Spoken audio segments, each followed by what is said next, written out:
लोग कुत्ता पाल लेते हैं, उस कुत्ते में इतनी ममता हो जाती है, उसको बिस्तर पे बैठाते हैं, कंधे पे घुमाते हैं। अब आप सोच लो, मरने के बाद उनको भी कुत्ता ही बनना पड़ेगा। कुत्ता पालने वाला व्यक्ति मरने के बाद अगले जन्म में कुत्ता ही बनेगा। अगर ये बात गलत है तो फिर भागवत की ये कथा भी गलत है, और भागवत की ये कथा अगर सत्य है तो कुत्ता पालने वाले अगले जन्म में कुत्ता बनेंगे, इसमें कोई दो राय नहीं। नोट कर लें वो लोग।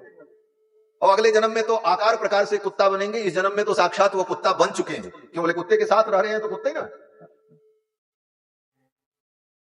अपने मां बाप की सेवा नहीं करेंगे, कुत्ते को सवेरे लेकर के घुमाने जाएंगे।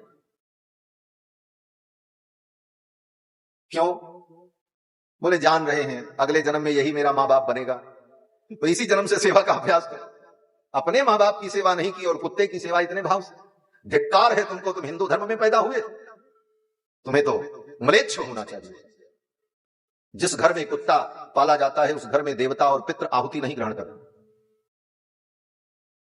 और धर्मात्मा व्यक्ति को ऐसे घर में प्रवेश भी नहीं करना चाहिए।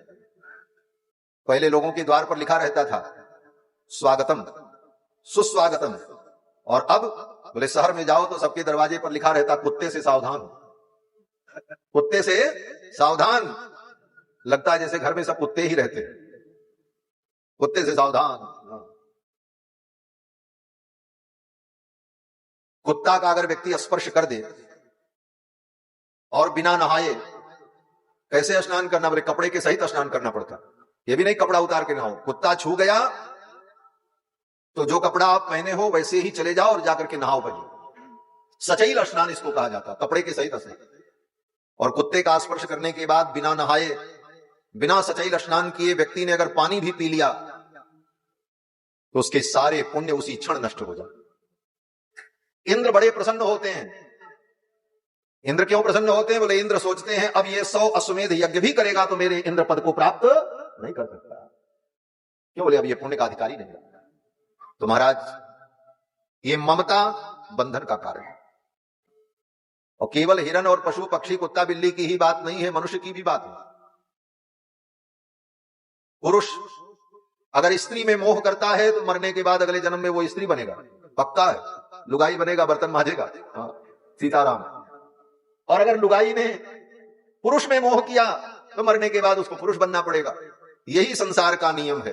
गीता में भगवान कहते हैं यम यम वापि स्मरण भावं त्यजन्ते कलेवरम तम तमेव इति कौन्तेय तदा तद्भाव भावितः। उस भाव से भावित होकर के उसी रूप को प्राप्त हो जाता है। और तो और नाती पोता में भी मोह हुआ तो अगले जन्म में आप उसी घर में नाती पोता बन करके पैदा हो जाओ। भगवान के भक्तों की बड़ी महिमा है। भगवान के भक्तों से अगर आपका संबंध है तो आप कुछ भी न करो, लेकिन भगवत भक्त के संबंध से आपका कल्याण हो जाएगा। ये भगवत भक्तों के संबंध का फल है।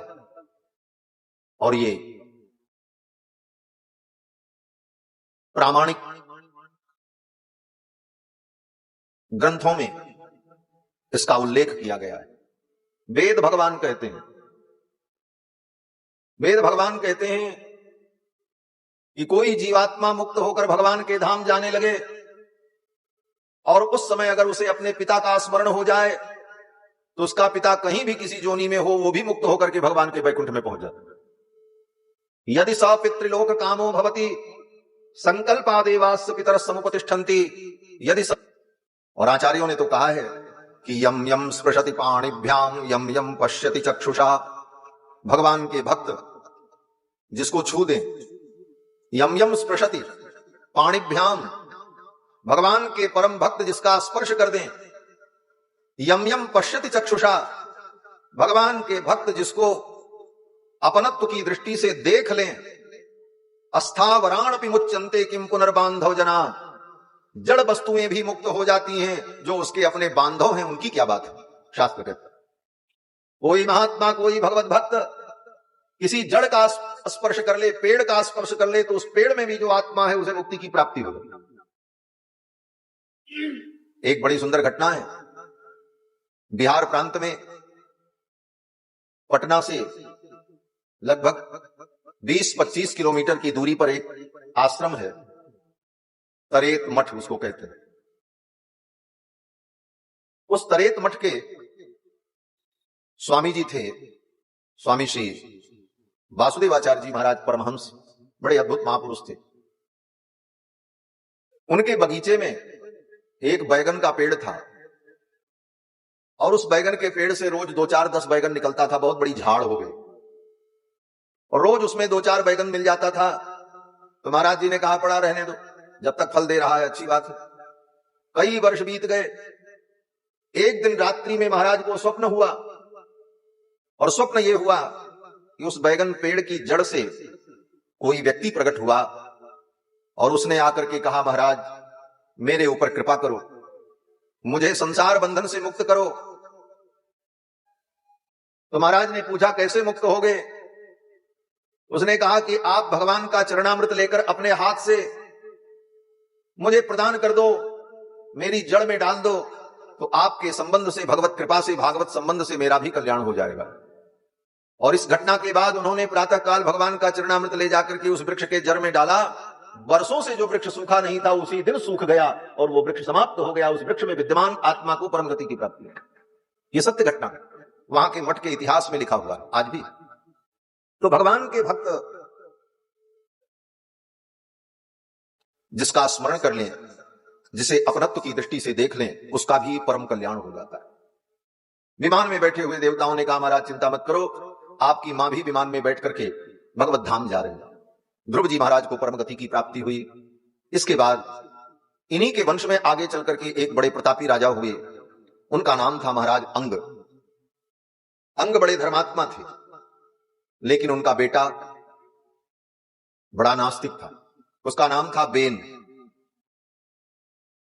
बेन के अत्याचार से, उसके पापाचरण से दुखी होकर एक दिन महाराज अंग रात्रि में अपना नगर छोड़कर जंगल में चले गए, किसी को बताया ही नहीं। जाते जाते महाराज अंग ने कहा कि भगवान ने मेरे ऊपर बहुत बड़ी कृपा की। क्या कृपा की? महाराज अंग ने कहा कि मेरा पुत्र कुपुत्र हो गया, नालायक हो गया, ये भगवान की बहुत बड़ी कृपा हो गई मेरी। आज बेटा नालायक हो जाए तो लोग सिर फोड़ते। देखो, ये भागवत की कथाएं हमारे जीवन को और हमारे जीवन में होने वाली विभिन्न घटनाओं को कैसे मंगलमय बनाने का संकेत करती हैं, यही भागवत कथा है। राजा अंग ने यही कहा कि कदपत्यम वरम मन्ने, ये जो मेरा कुपुत्र है इसको भी मैं भगवान का वरदान ही समझता हूं। बोले क्यों?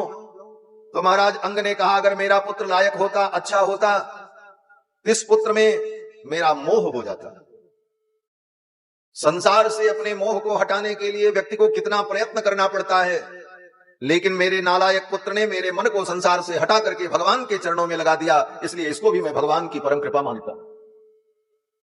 यत् क्लेश निवहा गृहाः, ये घर गृहस्थी का मोह छूटता नहीं है, लेकिन मेरे पुत्र ने मेरे मन को संसार से हटा दिया, इसलिए इसको भी मैं भगवान की कृपा मानता। महाराज अंग तो तप करने चले गए। ब्राह्मणों ने, मंत्रियों ने राजा बेन को सिंहासन पर बैठा करके राजा बना दिया। बेन जब राजा बना तो राजा बनते ही उसने घोषणा की, अब मैं राजा हूं और मेरे आदेश का पालन किया जाए। मंत्रियों ने कहा, क्या आदेश है? राजा बेन ने कहा, मेरे राज्य में कोई व्यक्ति यज्ञ नहीं करेगा, पहला आदेश। न होतव्यम न दातव्यम, न कोई हवन करेगा, न यज्ञ करेगा, न कोई दान करेगा। न होतव्यम न दातव्यम इति निवारयत धर्मम भेरी घोषेण सर्वसः, नगाड़ा बजवा करके, डुग्गी पिटवा करके, भेरी घोष पूर्वक राजा बेन ने घोषणा कराई, मेरे राज्य में यज्ञ दान ये सब कर्म बंद किए। बोले क्यों? राजा बेन ने कहा, हमारा राज्य धर्म निरपेक्ष राज्य होगा, मेरे राज्य में ये धर्म कर्म नहीं होगा। किस परमात्मा की तुम लोग उपासना करते हो? राजा ही परमात्मा का रूप होता है, मेरी पूजा करो। और ये कह करके राजा बेन ने सारे धर्म कर्म बंद करा दिए। राजा बेन ने कहा, ये वृत्तिदम पतिम हित्वा जारम पतिम उपासते, जो तुम्हारी रक्षा करे, तुम्हारा भरण पोषण करे, ऐसे मुझ राजा को छोड़ करके किस ईश्वर की उपासना करते हो? ये सब बंद करो। ब्राह्मणों ने समझाने का प्रयत्न किया। लेकिन राजा बेन नहीं माना। जब नहीं माना तो उन ऋषियों को, ब्राह्मणों को क्रोध आया और उन्होंने राजा को डांटा, तुम अधर्म कर रहे हो। राजा ने कहा मैं राजा हूं। ब्राह्मणों ने हुंकार किया और हुंकार करके जब उस राजा को डांटा तो राजा बेन अपने सिंहासन से नीचे गिर पड़ा और उसी क्षण उसकी मृत्यु हो गई, मर गया। निजग्नुर्हुंकृतैर्वेनम हतमच्युत निंदया। उन ऋषि मुनियों के हुंकार करने पर राजा बेन अपने सिंहासन से नीचे गिरा और मर गया। लोगों ने कहा हाय हाय, इन ब्राह्मणों ने राजा को मार डाला। वेद व्यास जी कहते हैं नहीं, उन ब्राह्मणों ने नहीं मारा। बोले तो कैसे मर गया? बोले हतम अच्युत निंदया। भगवान अच्युत की निंदा करने के कारण, धर्म की निंदा करने के कारण उसकी मृत्यु हुई। जो धर्म का अनादर करता है वह पराभव और पराजय को प्राप्त करता है। बेन की मृत्यु हो गई। जब बेन मर गया, ब्राह्मणों ने कहा किसको राजा बनाए, इसका कोई बेटा भी नहीं। तो ऋषियों ने कहा इसके शरीर का मंथन करो। राजा बेन की जंघाओं का मंथन किया गया। लकड़ी की, पीपल के काष्ठ की अरणी बनाकर राजा बेन की जंघाओं का ऋषियों ने जब मंथन किया तो राजा बेन की जंघा से एक काले रंग का पुरुष प्रकट हुआ। काक कृष्णोति हरस्वांगो, काले रंग का, छोटा सा, ठिगना सा और बड़ा विलक्षण था, बड़ा विनम्र था। ऋषियों के सामने हाथ जोड़ करके खड़ा था। तो ऋषियों ने कहा बैठ जाओ। ज्यों ही ऋषियों ने कहा बैठ जाओ, आज्ञा मान करके वो बैठ गया। आज्ञाकारी। निषीदेत्यब्रुवस्तात निषादस्ततो भवत। ऋषियों ने कहा निषीद, निषीद माने बैठ जाओ। ऋषियों की आज्ञा मान करके वो बैठ गया। निषीद कहने पर तो ऋषियों ने कहा तुम्हारा नाम निषाद होगा। और उस निषाद को ऋषियों ने जंगल का राज्य दे दिया। बोले जंगल की संपूर्ण संपत्ति और वहां का साम्राज्य तुम्हारा। उसी समय से जंगल के राजा निषाद होने लगे। निषादों के लिए जंगल की संपत्ति प्रदान कर दी। उन्हीं निषाद के वंश में आगे चल करके निषाद, राजगुह इत्यादि बड़े बड़े धर्मात्मा भक्त पैदा हुए। बाद में ऋषियों ने राजा बेन की भुजाओं का मंथन किया। जंगल का राजा तो मिल गया, अब नगर का राजा कौन बने? तो ऋषियों ने राजा बेन की भुजाओं का मंथन किया। बाहुभ्याम मध्यमानाभ्याम मिथुनम समपद्यत। राजा बेन की जब भुजाओं का मंथन किया तो राजा बेन की भुजा से एक पुरुष और एक स्त्री का प्रादुर्भाव हुआ। और ये पुरुष और स्त्री कोई साधारण पुरुष स्त्री नहीं थे, अपितु भगवान नारायण और भगवती महालक्ष्मी का ही प्रादुर्भाव हुआ राजा बेन की भुजाओं से, प्रजा का पालन करने के लिए। सयेष भगवत कला भुवन पालिनी। संपूर्ण भुवन का पालन करने वाली भगवान की कला का प्रादुर्भाव हुआ। जो पुरुष प्रकट हुए उनका नाम पृथु और जो देवी प्रकट हुई उनका नाम अर्ची। भगवान पृथु और अर्ची देवी का प्रादुर्भाव हुआ। भगवान के 24 अवतार में ये भगवान का 9वां अवतार है।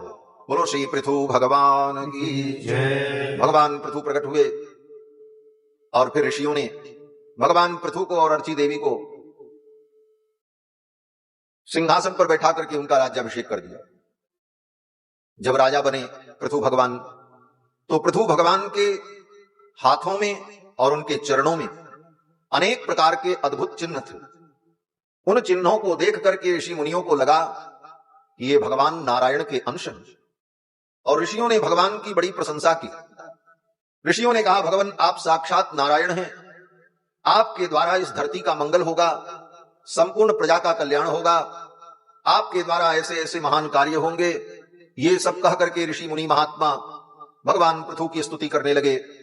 तो भगवान पृथु ने उनको रोक दिया। भगवान पृथु ने कहा अभी मेरी स्तुति मत करो। बोले क्यों? भगवान पृथु ने कहा अभी तो हमने कुछ किया ही नहीं, अभी तो हम राजा बने। अब जब ये सारे कार्य मेरे द्वारा हो जाएं, तब मेरी स्तुति करोगे तो तुम्हारी स्तुति सार्थक होगी। और अभी तो हमने कुछ किया नहीं और स्तुति किए जा रहे हो। कहीं ये सारे कार्य मेरे द्वारा नहीं हुए तो तुम्हारी बात झूठी हो जाएगी। इसलिए अभी मेरी स्तुति मत करो, जब ये कार्य मेरे द्वारा संपादित हो जाएं तब मेरी महिमा का वर्णन करो। यही राजा का धर्म है। राजा का धर्म ये नहीं है कि करना कुछ नहीं और दुनिया हमारी स्तुति करे, हमारी महिमा का मंडन करे। आज के राजा यही चाहते हैं, अच्छा कुछ करना नहीं चाहते और केवल अपनी स्तुति और प्रशंसा सुनना चाहते। पृथु भगवान ने कहा, जब तक ये कार्य मेरे द्वारा न हो जाए तब तक मेरी स्तुति और मेरी प्रशंसा उचित नहीं होगी। ऋषि मुनियों ने भगवान के चरणों में प्रणाम किया। पृथु भगवान जब राजा बने तो उन्होंने इस धरती को सुव्यवस्थित किया। उसके पहले तक इस धरती पर नगर, मार्ग, खेती के योग्य भूमि ये सब नहीं थी। सतयुग का प्रारंभ था, सतयुग का समय था। तो भगवान पृथु ने धरती को समतल किया, मार्ग बनाए, नगर बसाए, इसीलिए इस धरती का नाम पृथ्वी पड़ा है। भगवान पृथु ने इसका पृथन किया, इसको विस्तारित किया, इसीलिए धरती का एक नाम पृथ्वी पड़ा है। इस शब्द में भगवान पृथु के अवतार की कथा निहित है। और फिर भगवान पृथु ने अपनी प्रजा को सुखी करने के लिए भूदेवी के ऊपर क्रोध किया, क्योंकि लोग भूखे मर रहे थे, खेती नहीं हो रही थी, अन्न उत्पन्न नहीं हो रहा था। तो पृथु भगवान ने धरती को डांटा, वसुधे त्वाम वधिष्यामि मच्छासन परांगमुखीम। हे वसुधे, मैं तेरा वध कर दूंगा, तू मेरे शासन से परांगमुख होकर मेरी प्रजा को दुख दे रही, मेरी प्रजा भूखों मर रही है। भूदेवी गऊ का रूप धारण करके प्रकट हो गई और भूदेवी ने कहा, मैं गाय बनकर के प्रकट हो गई हूं, अपनी प्रजा को आप आदेश कर दें, जिसको जो चाहिए मेरा दोहन कर ले।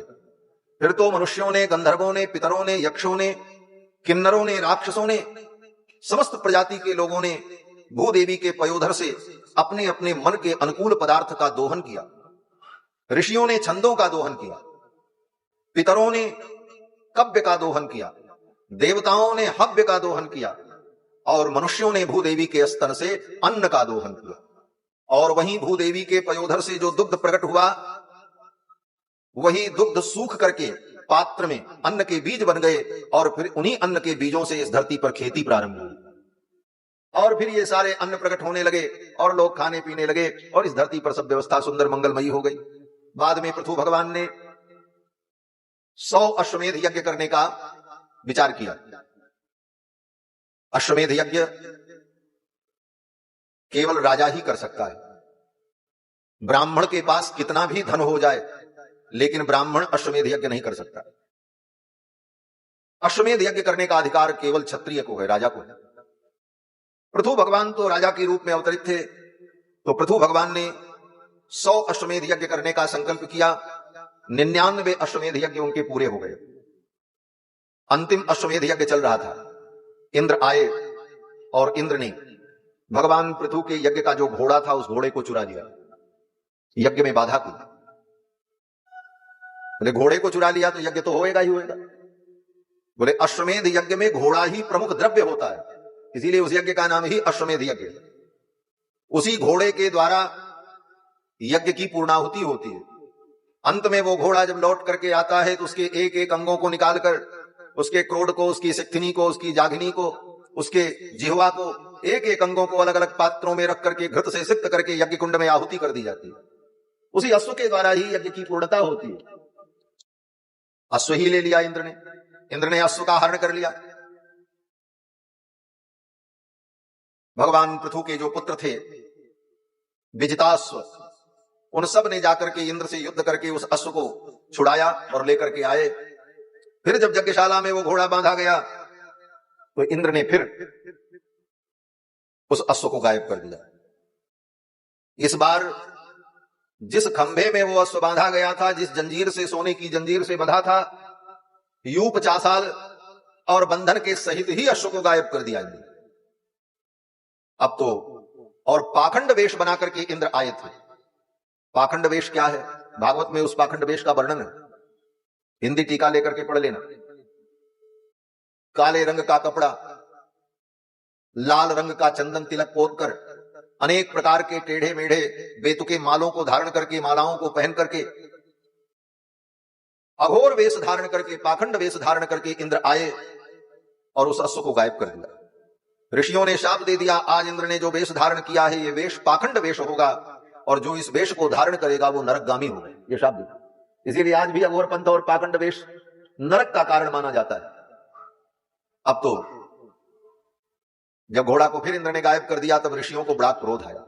राजा पृथु ने कहा, घोड़े को छुड़ाने नहीं जाएंगे, आप ऋषि मुनि हैं, आप मंत्र पढ़ करके घोड़े के सहित इंद्र का भी आवाहन करो, इस घोड़े के सहित इंद्र का भी हवन कर दिया जाएगा इस यज्ञ कुंड में। मंत्र का बल, मंत्राधीनंच देवता, ये सारा जगत देवताओं के अधीन है। हर एक वस्तु का कोई न कोई देवता है, कोई भी वस्तु लावारिस नहीं।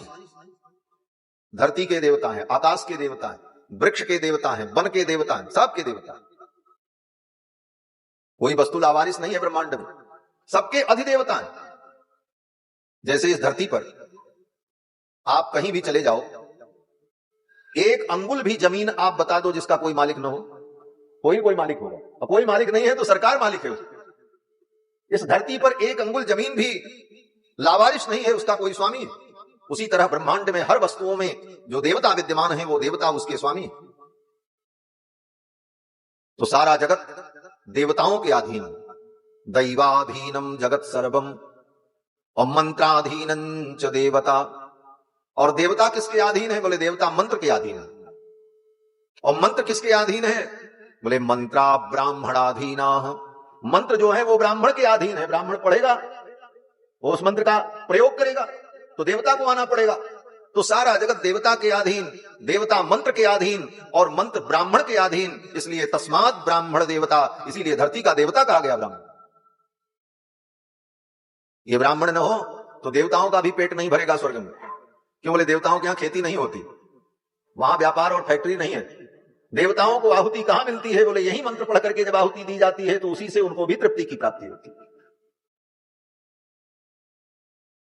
राजा ने कहा इंद्र के सहित अश्व का आवाहन करो। अब ब्राह्मणों ने जब मंत्र पढ़ा महाराज, इंद्र का सिंहासन डोल गया। ब्राह्मणों ने कहा इंद्र के सहित घोड़े का आवाहन करते हैं और यज्ञ कुंड में स्वाहा कर देंगे।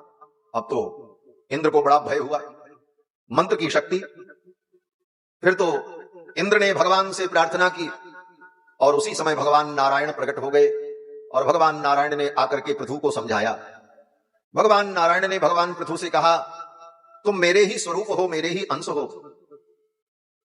और ये यज्ञ तुम बंद कर दो। पृथु जी ने कहा महाराज मैंने 100 अश्वमेध यज्ञ का संकल्प किया है, कैसे बंद कर दूं? भगवान ने कहा ये यज्ञ क्यों कर रहे हो, यज्ञ का संकल्प क्यों किया? पृथु जी ने कहा आपकी प्रसन्नता के लिए, आपको प्रसन्न करने के लिए मैंने 100 यज्ञ करने का संकल्प किया। भगवान ने कहा मेरी प्रसन्नता के लिए अगर यज्ञ कर रहे हो तो तुम्हारे 99 यज्ञ से ही मैं प्रसन्न हूं, 100 यज्ञ करने की जरूरत, ये बंद कर दो, मेरी आज्ञा। पृथु जी ने कहा ठीक है, अगर आपकी यही आज्ञा है तो हम नहीं करेंगे। भगवान के कहने पर पृथु जी ने वो यज्ञ छोड़ दिया, इंद्र बच गए। श्री पृथु जी महाराज का ये सब चरित्र सुखदेव जी ने राजा परीक्षित को सुनाया है। एक दिन पृथु जी महाराज के यहां सनक सनंदन सनातन सनत कुमार आए, उनके साथ पृथु जी ने बड़ा सुंदर सत्संग किया है। भगवान जब पृथु जी के यज्ञ में आए थे तो भगवान ने प्रसन्न होकर के कहा वरदान मांगो, क्या चाहिए, मैं तुम्हारे ऊपर प्रसन्न हूं। तो पृथु जी ने भगवान से यही कहा कि अगर आप वरदान देना चाहते हैं तो यही वरदान दे दीजिए कि मेरे कानों में 10,000 कान की शक्ति आ जाए। भगवान ने कहा 10,000 कान की शक्ति? पृथु जी ने कहा हाँ महाराज, इन 2 कानों से मैं आपकी कथा सुनता हूं तो मुझे तृप्ति नहीं होती है, मेरे कानों में 10,000 कान की शक्ति आ जाएगी तो मैं निरंतर आपकी कथा सुनता रहूंगा, इसलिए मेरे कानों में 10,000 कान की शक्ति दी। ये कथा क्या कहती है? सोचो, भगवान की कथा की कितनी महिमा है। इसे सुनने के लिए पृथु जी ने भगवान से 10,000 कान मांगा, और हम लोग अपने 2 कानों से भी भगवान की कथा नहीं सुन पा रहे हैं। और पृथु जी कहते महाराज ये 2 कान कम पड़ रहे हैं, 10,000 कान हो जाएं। महत्तमांतर हृदयान मुखच्युतो विधत्स्व कर्णायुत एष मे बरह।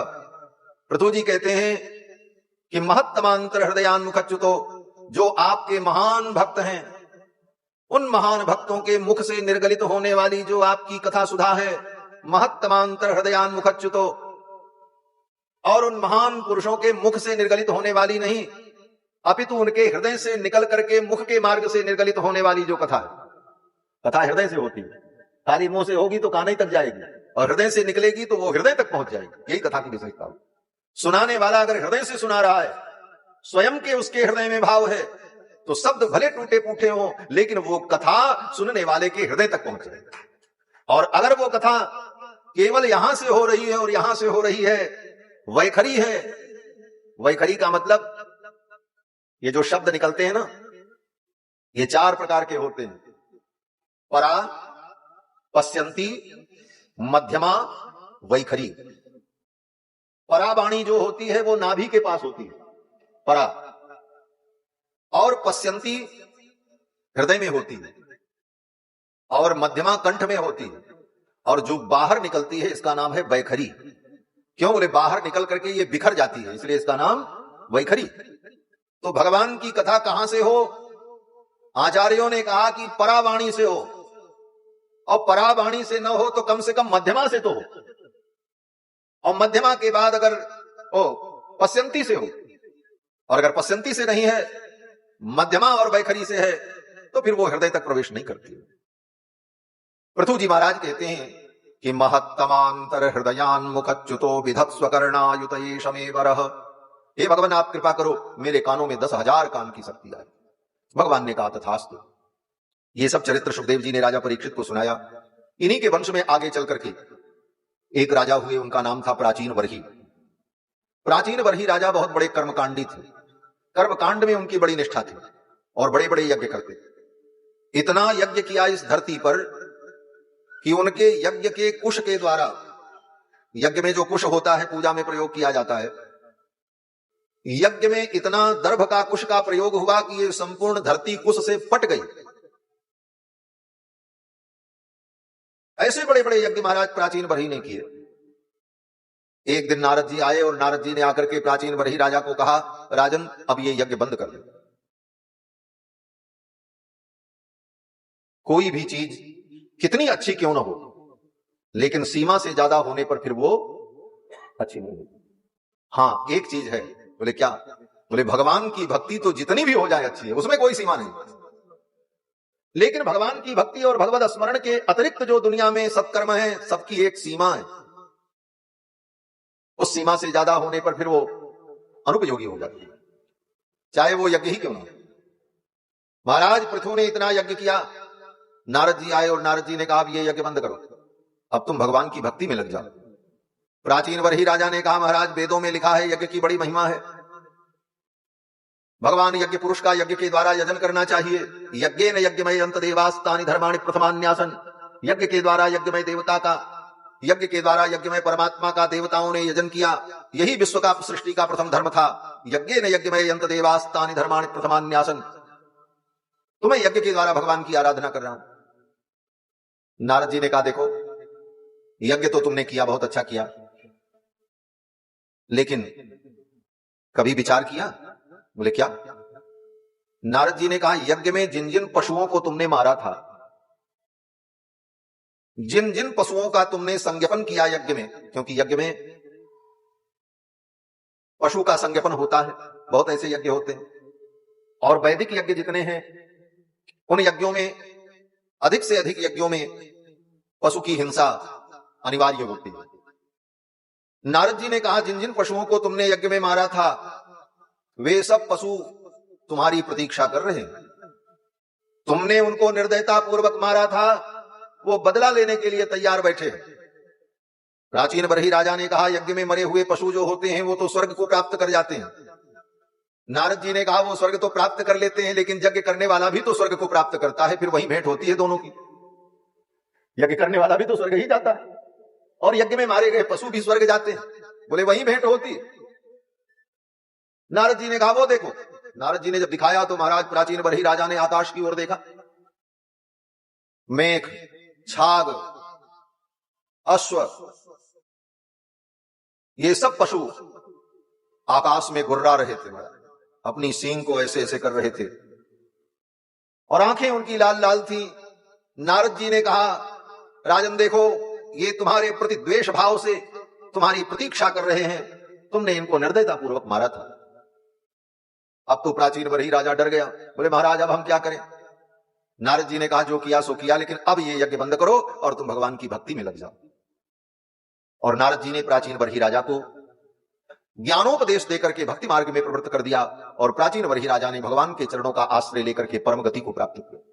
इस कथा का भी यही संकेत है।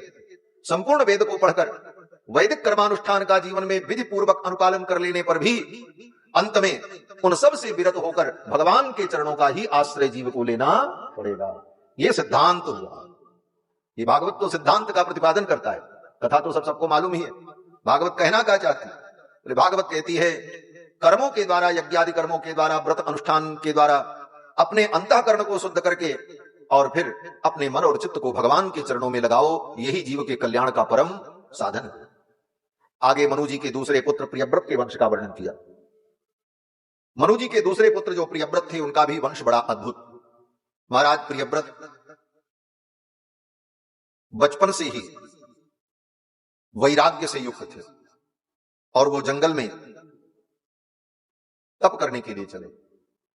बोले हम गृहस्थ जीवन में नहीं रहेंगे। ब्रह्मा जी आए और ब्रह्मा जी ने आकर के प्रियव्रत को कहा केवल वैराग्य धारण करके अविवाहित जीवन जी करके ही भगवान को नहीं पाया जा सकता। गृहस्थ जीवन में रह करके भी व्यक्ति सदाचरण से युक्त होकर पवित्र रहकर भगवान का स्मरण करे, भगवान की भक्ति करे तो उसको भी परमधाम की प्राप्ति होती है। और गृहस्थ धर्म ही सर्वोपरि धर्म है। गृहस्थ से बड़ा कोई धर्म ही नहीं। धन्यो गृहस्थाश्रम, गृहस्थ आश्रम धन्य आश्रम है। कारण बोले ये सारे आश्रम को उत्पन्न करता है और सारे आश्रमों का पालन करता है। 4 आश्रम हैं, ब्रह्मचर्य, गृहस्थ, वानप्रस्थ, सन्यास।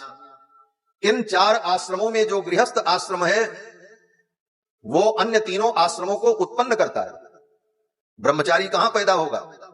किसी गृहस्थ के घर में ही तो पैदा होगा कि ब्रह्मचारी के यहां ब्रह्मचारी पैदा होगा। सन्यासी कहां पैदा होगा? किसी सन्यासी के यहां सन्यासी नहीं पैदा होता है, किसी गृहस्थ के घर ही पैदा होता है, फिर वो सन्यासी बनता है। तो चाहे सन्यास आश्रम हो, चाहे ब्रह्मचर्य आश्रम हो, चाहे वानप्रस्थ आश्रम हो, तीनों आश्रमों को उत्पन्न करने वाला गृहस्थ आश्रम। इसीलिए गृहस्थ के लिए बड़े कठोर नियम है। क्यों? बोले सबको उत्पन्न करने वाला सभी आश्रम का मूल गृहस्थ है। अगर मूल ठीक रहेगा तो सब ठीक रहेगा और मूल बिगड़ जाएगा तो सब बिगड़ जाएगा। एक बार की बात है, धर्म सम्राट स्वामी श्री करपात्री जी से किसी गृहस्थ ने पूछा, बोले महाराज आपके साधु समाज में, सन्यासियों के समाज में बहुत बुरे लोग भी हैं, उनसे अच्छे तो हम गृहस्थ हैं। तो महाराज श्री ने कहा हाँ बात तो सही है, लेकिन ये बताओ कि वो सन्यासी, वो साधु समाज में लोग आए कहां से? बोले गृहस्थ के घर से ही तो आए। और जो वहीं से बिगड़ा हुआ आया है तो यहां कितना सुधरेगा? अगर गृहस्थी सुंदर होती तो वहां पैदा होने वाले महात्मा सन्यासी भी अच्छे होते। ये तो कहो कि भगवान की कृपा होती है, भजन प्रताप से, साधना उपासना से कुछ परिवर्तन हो जाता है। तो महाराज गृहस्थ आश्रम सभी आश्रमों का पोषक है। और दूसरी बात, गृहस्थ आश्रम तीनों आश्रमों को उत्पन्न भी करता है और उनका पोषण भी करता है। ब्रह्मचारी भी भिक्षा मांगने कहां जाएगा? बोले गृहस्थ के दरवाजे पर जाएगा। ब्रह्मचारी ब्रह्मचारी से भिक्षा नहीं मांग सकता। क्यों? बोले 2 भिखारी भिखारी भिखारी से थोड़ी भीख मांगता। भिखारी से क्या भीख मांगे? सन्यासी से मांग ले, बोले सन्यासी भी भिखारी होता। 3 आश्रम, ब्रह्मचर्य, वानप्रस्थ और सन्यास, ये 3 आश्रम भिक्षा वृत्ति से चलते हैं। इन तीनों आश्रमों की वृत्ति जो है वो भिक्षा है। और वो भिक्षा देगा कौन? बोले जो बचा, गृहस्थ। इसीलिए सन्यासी भी भिक्षा मांगने के लिए गृहस्थ के द्वार पर जाता है, ब्रह्मचारी भी भिक्षा मांगने के लिए गृहस्थ के द्वार पर जाता है, वानप्रस्थी भी भिक्षा मांगने के लिए गृहस्थ के द्वार पर जाता है। गृहस्थ सबको भिक्षा देता है और तीनों आश्रमों का पोषण करता है। इसलिए गृहस्थ की बहुत बड़ी जिम्मेदारी है, गृहस्थ का बहुत बड़ा दायित्व है। ब्रह्मा जी ने आकर के कहा पृथु जी से कि आपको, प्रियव्रत से, कि आप गृहस्थ जीवन स्वीकार करें। ब्रह्मा जी के कहने पर महाराज प्रियव्रत ने गृहस्थ जीवन स्वीकार किया और प्रियव्रत के पुत्र आग्नेयद्र हुए। आग्नेयद्र के पुत्र महाराज नाभि हुए और महाराज नाभि के पुत्र श्री ऋषभदेव भगवान हुए, जिनको जैन धर्म के लोगों ने अपना आदि तीर्थंकर माना। ये भगवान के अवतार है, ये भगवान के 8वें अवतार है। अष्टमम मेरु देव्याम तु नाभेर्जात उरुक्रमः। भगवान का 8वां अवतार महाराज नाभि की पत्नी मेरु देवी के गर्भ से हुआ। महाराज नाभि ने अश्वमेध यज्ञ किया। अश्वमेध यज्ञ में भगवान जब पधारे तो भगवान ने कहा वरदान मांगो। तो महाराज नाभि ने कहा कि आप यही वरदान दे दीजिए कि आपके समान हमें पुत्र मिले।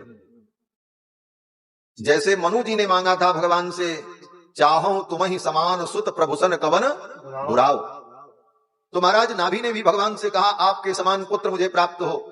भगवान ने कहा मेरे समान तो मैं ही हूं, भगवान के समान कोई हो नहीं सकता, भगवान के समान तो भगवान ही हैं। इसलिए भगवान ने कहा आप सरिस खोजो कह जाई, नृपतौ तनय होब मैं आई। अपने समान में ढूंढने कहां जाऊं, मैं ही आपका पुत्र बन करके आऊंगा। तो भगवान महाराज नाभि की पत्नी मेरु देवी के गर्भ में आए और 10 महीना व्यतीत होने पर मेरु देवी ने सुंदर पुत्र को जन्म दिया। श्री ऋषभ देव भगवान का प्रादुर्भाव हुआ। बोलो श्री ऋषभ देव भगवान की जय। श्रीमद् भागवत की कथा में भगवान के अनेक अवतार हैं। पहले दिन से ही भगवान का अवतार शुरू हो जाता है। कृष्णा अवतार विशेष रूप से होता है, बाकी अवतार तो रोज ही हो रहा भगवान। इसके बाद भगवान ऋषभदेव जब अवतरित हुए तो इंद्र ने इनसे प्रतिस्पर्धा की।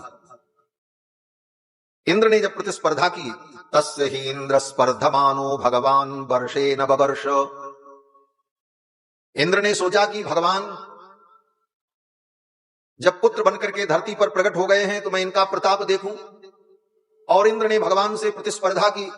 इंद्र ने वर्षा बंद कर दी। जब वर्षा बंद कर दी तो ऋषभदेव भगवान ने अपने संकल्प से वर्षा करा दी। इसीलिए ब्राह्मणों ने उनका नाम ऋषभ रखा। ऋषभ का ये 100 पुत्र संख्या की दृष्टि से 100 है, लेकिन ये अनंत का संकेत, ये नियम, सत शब्द, सहस्र शब्द, अयुत शब्द, नियुत शब्द, प्रयुत शब्द, ये सारे शब्द जो हैं संख्यावाचक, ये अपनी निश्चित संख्या का बोध कराते हुए अनंत संख्या के वाचक होते हैं। एक उदाहरण केवल आपको समझने के लिए हम बता देते हैं। भगवान का जब वर्णन हुआ वेद में, तो वेद ने कहा कि सहस्र शीर्षा पुरुषः सहस्राक्ष सहस्रपात्। भगवान सहस्र शीर्षा हैं, उनके 1000 सिर है, ये वेद ने कहा। लेकिन फिर अगली पंक्ति में वेदों ने कहा सहस्राक्ष, उनके 1000 आंख हैं। तो अगर 1000 सिर है तो 1000 आंख कैसे होगी? फिर तो 2000 आंख होनी चाहिए, क्यों बोले एक सिर में 2 आंख होती है। अगर 1000 सिर है तो 2000 आंख होनी चाहिए। फिर आगे वेदों ने कहा सहस्रपात, भगवान के 1000 पैर हैं, तो 1000 अगर सिर होगा तो 2000 पैर होना चाहिए। तो क्या भगवान काने और लंगड़े हैं? बोले नहीं।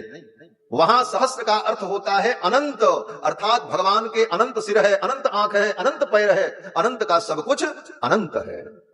तो सहस्र सत ये सारे शब्द अनंत संख्या के वाचक हो जाते। तो ऋषभदेव भगवान के 100 पुत्र, इसका मतलब ऋषभदेव साक्षात परमात्मा है और उनके पुत्र, बोले उनके पुत्र अनंत है। ये संपूर्ण सृष्टि ही उनका पुत्र है। वयम अमृतस्य पुत्राः, हम सब उस अमृत परमात्मा के पुत्र हैं। तो ऋषभदेव भगवान के 100 पुत्र हुए, जिसमें 8 पुत्र इनके और 9 पुत्र इनके 9 योगेश्वर हो गए। कवि, हरि, अंतरिक्ष, प्रबुद्ध, पिप्पलायन, आविर्होत्र, चमस और करभाजन, इन 9 योगेश्वरों की कथा भागवत के 11वें स्कंद में आती है। इन 9 योगेश्वरों ने विदेहराज जनक को ज्ञानोपदेश दिया है। इसके बाद कथा आती है कि ऋषभदेव भगवान ने अपना राज्य अपने ज्येष्ठ पुत्र भरत को दे दिया और परमहंस धर्म का पालन करते हुए ऋषभदेव भगवान विचरण करने लगे। एक दिन ऋषभदेव भगवान विचरण करते हुए ब्रह्मावर्त में आए।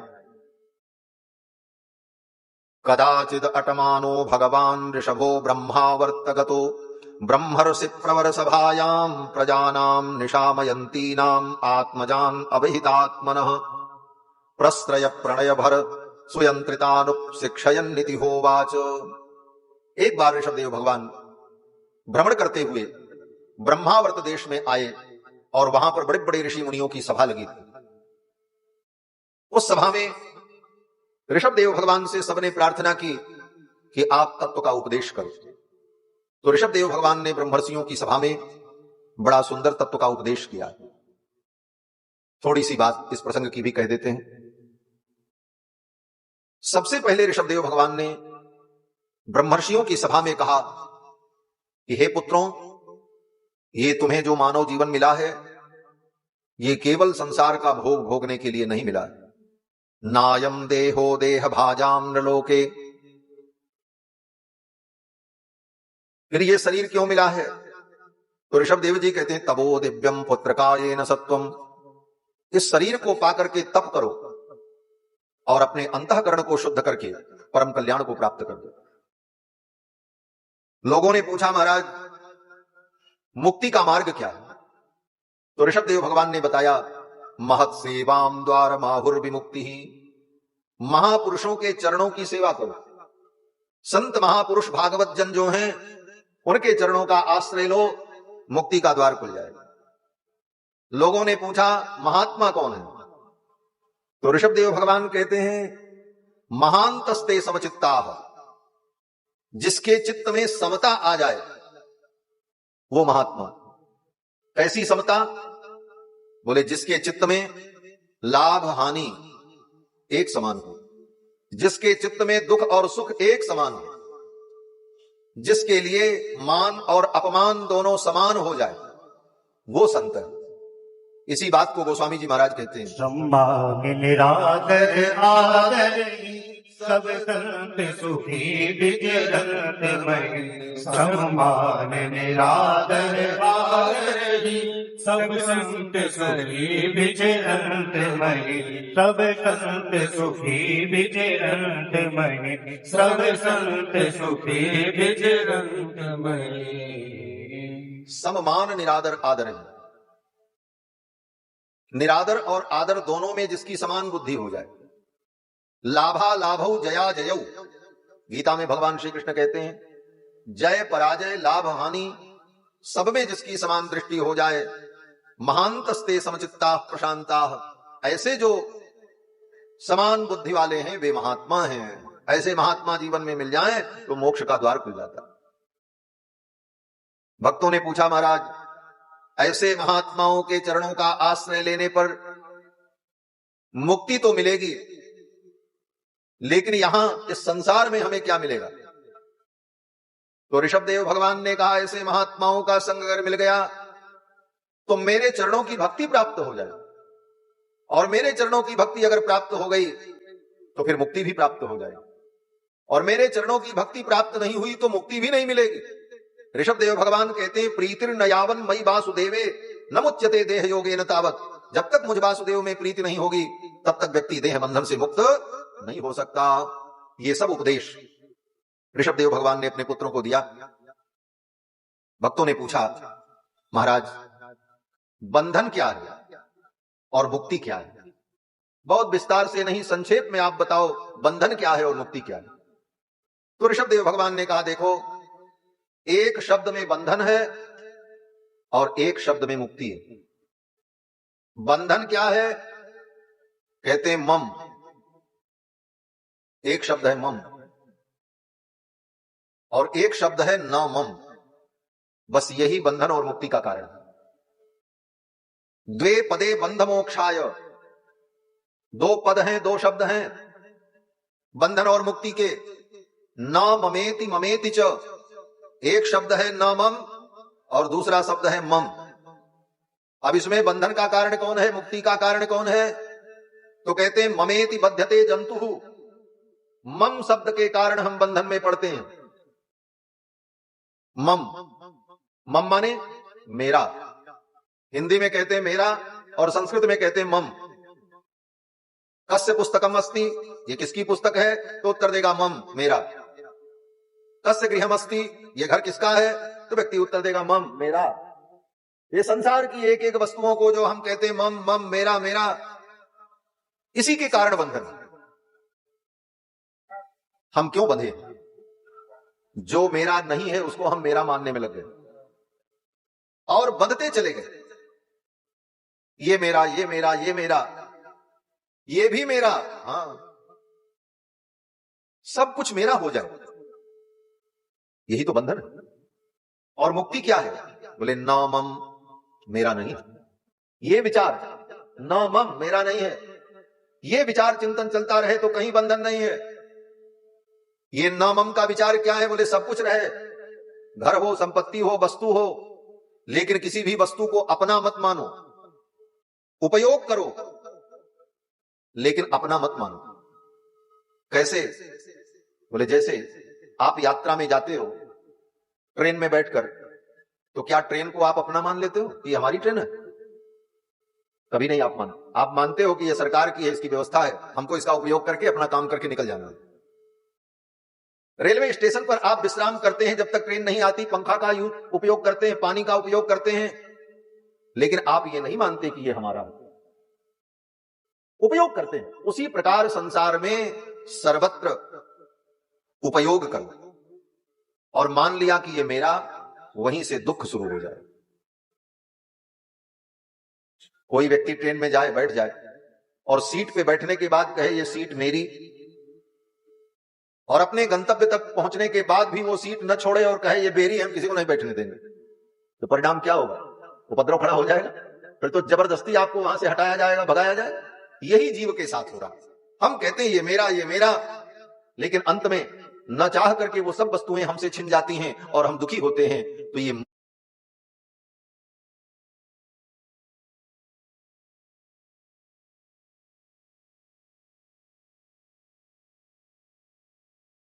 बोले सब कुछ भगवान का। कहते हैं संपत्ति सब रघुपति कहे आही, तो संपत्ति भगवान की है। और मैं, बोले मैं और मेरा परिवार भी भगवान का है।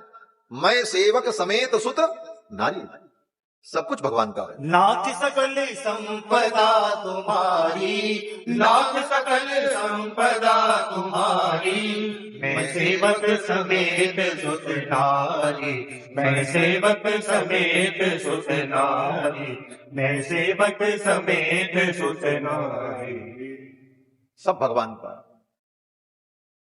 श्री वल्लभाचार्य जी महाराज, श्री सूरदास जी के गुरु जी श्री वल्लभाचार्य जी भी अपने ग्रंथ में यही कहते हैं, कृष्णार्थम तत्प्रयुंजीत कृष्णो नर्थस्य नासकः। कृष्णार्थम तत्प्रयुंजीत, जो कुछ है भगवान कृष्ण का है, ये भावना दृढ़ हो जाएगी तो जीवन में सारा अनर्थ जो है वो समाप्त हो जाएगा। इसी को कहते हैं न मम। न माने नहीं, मम माने मेरा, मेरा नहीं है, तो किसका है? बोले भगवान का। नमम। ऋषभ देव भगवान ने अपने पुत्रों को बड़ा सुंदर उपदेश किया। इन्हीं के पुत्र भरत हुए, जिनके नाम पर इस देश का नाम भारतवर्ष पड़ा, राजर्षि भरत। अब देखो ऋषभ देव भगवान के उपदेश का कितना बड़ा महत्व है। इस उपदेश को हम भूल करके कितने बड़े संकट में पड़ सकते हैं, इसका प्रमाण देने जा रहे हैं। और प्रमाण किसी और से नहीं, इन्हीं के पुत्र से। ऋषभ देव भगवान के पुत्र राजर्षि भरत हुए, अपने पिता से सब कुछ उपदेश सुना था। चौथी अवस्था आने पर अपना राज्य अपने पुत्र को देकर के जंगल में तप करने चले गए। कहां गए? बोले मुक्ति नारायण क्षेत्र, जो नेपाल में है, जहां पर शालिग्राम भगवान प्रकट होते हैं, गंडकी के तट पर, और वहीं तप करने लगे। एक दिन गंडकी नदी में संध्या वंदन कर रहे थे। एक हिरनी पानी पीने के लिए आई, गर्भवती थी। उसी समय जंगल में सिंह ने गर्जना की। सिंह की गर्जना सुनकर के वो हिरनी डर गई और जोर से छलांग लगाई। उसी समय उसका गर्भ बाहर आ गया। वो तो मर गई पीड़ा के कारण। उसका बच्चा उसी पानी में फड़फड़ फड़फड़ करने लगा। अभी गर्भ से बाहर आया। गर्भ का टेम्परेचर अलग और गंडकी नदी का ठंडा जल। वो बच्चा उसी पानी में तड़पने लगा। महात्मा भरत को दया आ गई, ये तो मर जाएगा, इसकी मां मर गई, अब इसका पालन पोषण कौन करेगा? कोई भी मांसाहारी जीव इसे मार करके खा जाएगा, और नहीं भी मार करके खाया तो ये भूख प्यास से मर जाएगा, ठंडी से मर जाएगा। हृदय में दया उत्पन्न हुई। राजर्षि भरत ने उस बच्चे को उठा लिया और अपने वस्त्र में उसको लपेटा, हृदय से लगाया, शरीर की थोड़ी गर्मी दी उसको, और फिर उस बच्चे को लेकर के अपनी कुटिया में आए। फल का रस और दूध पिला करके उस बच्चे को पाला, दया के परवश हो गए। धीरे धीरे वो बच्चा बड़ा हो गया। भरत जी ने बहुत अच्छा काम किया। दया करनी चाहिए। दया करके उस हिरण शावक को पाल पोस करके बड़ा कर दिया, लेकिन सावधान न रहने के कारण उस हिरण के बच्चे में भरत जी का मोह हो गया। क्या मोह हो गया? बोले मम, ये मेरा है। अभी मम की ही बात कर रही। भरत जी को उस हिरण के बच्चे में मोह हो गया कि मम, ये मेरा है।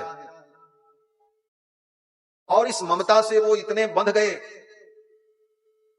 कि कहीं जाते तो उस हिरण के बच्चे को अपने साथ लेकर के जाते, एक क्षण भी उसे छोड़ते नहीं।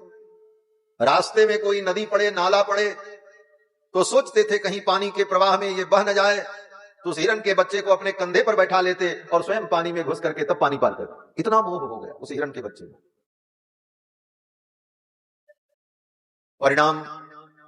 परिणाम बड़ा भयानक हुआ। एक दिन वो हिरण का बच्चा कहीं भाग गया, बड़ा हो गया था। जंगल में और भी हिरण को देखा, बस उन्हीं के झुंड में शामिल हो गया, क्योंकि नियम है समान शील व्यसनेषु मैत्री, अपने ही समान गुण धर्म वालों से मित्रता होती है। जो अपने गुण और धर्म से युक्त होगा, आपके समान जिसकी प्रवृत्ति होगी, जिसका गुण होगा, विचार होगा, उससे ही आपकी पक्की दोस्ती होगी। ये नियम है। अपने समान गुण धर्म वाले हिरणों को देखा, उन्हीं के साथ वो चला गया। महाराज तो खोजने लगे, कहां गया मेरा हिरण शावक। बहुत ढूंढने पर भी जब न मिला, बार बार मोह के कारण, ममता के कारण उस हिरण के बच्चे का स्मरण कर रहे थे, और उसी समय उनकी मृत्यु आ गई और मरने के बाद उनको हिरण बनना पड़ा। मुक्ति नारायण क्षेत्र में जहां जाने पर मुक्ति प्राप्त होती है, उस मुक्ति नारायण क्षेत्र में रह करके भी उनको मुक्ति नहीं मिली। कारण बोले हिरण के बच्चे में ममता होने के कारण। इस ममता ने उनको बांध दिया और अगले जन्म में उनको हिरण बनना पड़ा, क्योंकि हिरण का स्मरण करते हुए मरे तो अगले जन्म में हिरण बने। ये तो कहो कि भरत जी महाराज की ममता तो हिरण में थी, और मरते समय हिरण का स्मरण किया तो अगले जन्म में हिरण बने।